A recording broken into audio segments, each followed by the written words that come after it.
இந்த படத்தில் பல இடங்களில் சொன்னாலும் திரும்ப சொல்கிறேன், 8 நாள் வாங்க அப்படின்னு ஷூட்டிங் கூப்பிட்டு போனேன் சேதுவை. இந்த செகண்ட் பார்ட்டு அன்னைக்கு ஷூட்டிங் முடிக்கும் போது எவ்வளோ நாள் ஆச்சு ஃபஸ்ட் பார்ட் செகண்ட் பார்ட் ரெண்டும் சேர்த்துன்னு கேட்டேன். 257 டேஸ் அப்படின்னு சொன்னாங்க. அதில் வந்து சேது எப்படியும் ஒரு 120 டேஸாவது குறைஞ்சது நடிச்சிருப்பார்.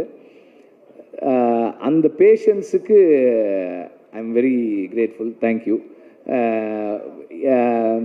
சூரி வந்து அதை விட அதிகமாக தான் நடிச்சிருப்பார்.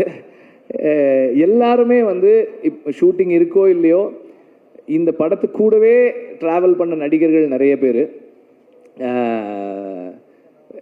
அப்புறம் அசிஸ்டன்ட் டைரக்டர்ஸ் கேட்டால் சொல்லுவாங்க, எங்கள் டீமில் வந்து ஒரு 2-3 பேர் வந்து தோழர்னு கூப்பிட்டு பழகின ஆட்கள். இன்றைக்கி வந்து எல்லாரையுமே தோழர்னு தான் கூப்பிட்றாங்க. அவ்வளோ பெரிய ஒரு இங்கே